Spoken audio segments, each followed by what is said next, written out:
Greetings fellow denizens. In case you are wondering why I sound a tad bit mechanical, you should check out my previous, introduction video. The link can be found in the description. Since I just started this channel and it is barely off the ground, I decided to discuss and share with you a relatively straightforward but recent, allegedly paranormal incident. Throughout history, there have been a large number of supposedly haunted dolls, some more famous than others. The most famous of them is Annabelle, the haunted Raggedy Ann doll currently on display at the Connecticut-based occult museum being run by paranormal investigators Ed and Lorraine Warren. In addition to appearing in 2013's The Conjuring, the doll was the titular character in 2014's Annabelle. Robert is another famous, peculiar yet sinister-looking haunted doll reportedly designed by the German plush toy company, Steve. The doll was apparently named after his former owner, Robert Eugene Otto, a Key West painter, and was later donated to the East Martello Museum where it is presently displayed. Chucky, the murderous possessed doll in the first Child's Play film, back in 1988, was inspired by Robert. Who would have thought, though, that a seemingly malevolent, or at least clingy, spirit may end up possessing a Disney doll? However, this might just have been the case with a particular Elsa doll belonging to the one-year-old daughter of Emily Madonia who lives in Houston, Texas. Considering how popular Disney's Frozen franchise has been among children, they have manufactured numerous related toys, including the one being discussed here, the Frozen Sing-Along Elsa doll. The doll is supposed to sing the famous song, Let It Go, from the film, in either English or Spanish, when a button on Elsa's necklace is pressed.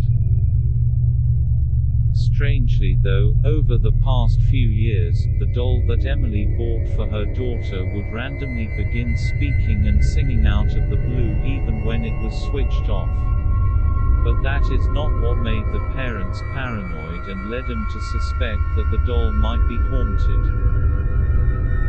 The doll had already been malfunctioning from the day Emily first bought it. In addition to randomly turning on, the doll would exclusively speak and sing in English, even when the button was switched to Spanish. Later, it started doing the same only in Spanish, all the while being turned off. Ojalá jugáramos a la nieve todo el tiempo. Hacer magia con nieve juntas es muy divertido. A mi hermana Ana y a mí nos gusta jugar en la nieve, dentro del castillo. Soy la princesa Elsa de Arendelle. Es increíble. ¿Jugamos otra vez? Nieve y hielo, a brillar les ordeno. ¿No es divertido jugar en la nieve? ¡Qué bueno que somos amigas! That is why Emily decided to get rid of the faulty doll last month by having her husband Matt dump it in the garbage can outside their house, but the doll was apparently not ready to let it go. A week later, much to their astonishment, the Elsa doll had somehow made its way out of the trash can, and into a wooden bench in their living room. For obvious reasons, the couple panicked and was naturally weirded out. The children were questioned, but they were clueless as to how the doll got back inside. Without wasting any more time, Matt tightly sealed the doll in a garbage bag and dropped it to the bottom of the trash can, piling more garbage-filled bags on top of it. All of these bags were eventually collected and driven away.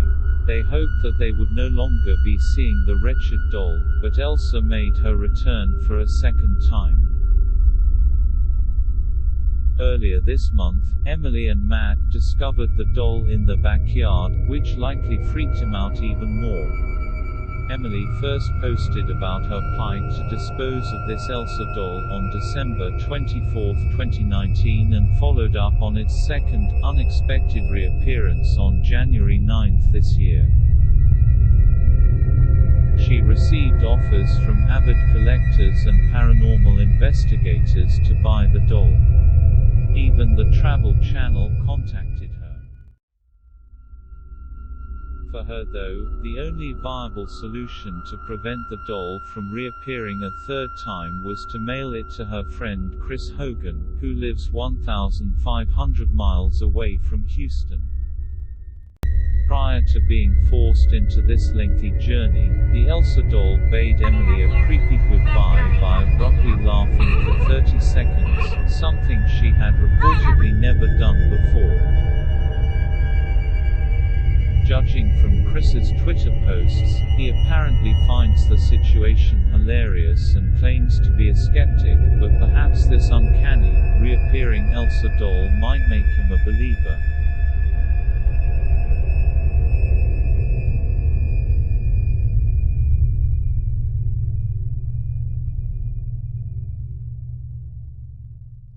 Beginning with the doll's unanticipated speaking and singing even when switched off, it is likely a faulty doll that had been malfunctioning. Even Emily admitted that the doll had probably been short-circuiting.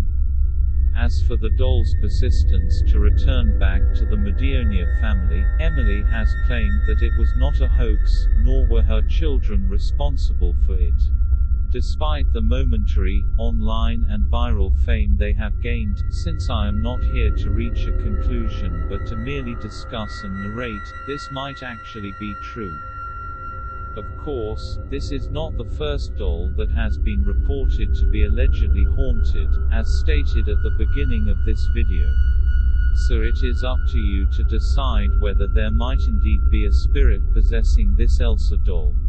Or perhaps somebody may have been pranking the Madonia family, which is something they considered, although it seems a bit more unlikely. Initially, at this point in the video, I was intending to discuss another related topic, an epilogue of sorts.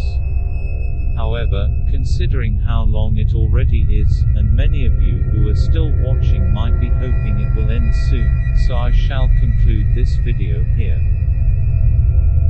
I had no plans regarding the topic of my first, or rather second video, but a heads up to everyone watching, the next one may also end up being about haunted dolls.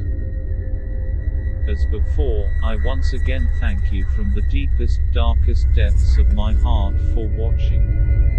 If you enjoyed what you've just watched, I would be grateful if you could like the video and subscribe to the channel for more upcoming horror and mystery content. This is your narrator, the Phantom, signing off.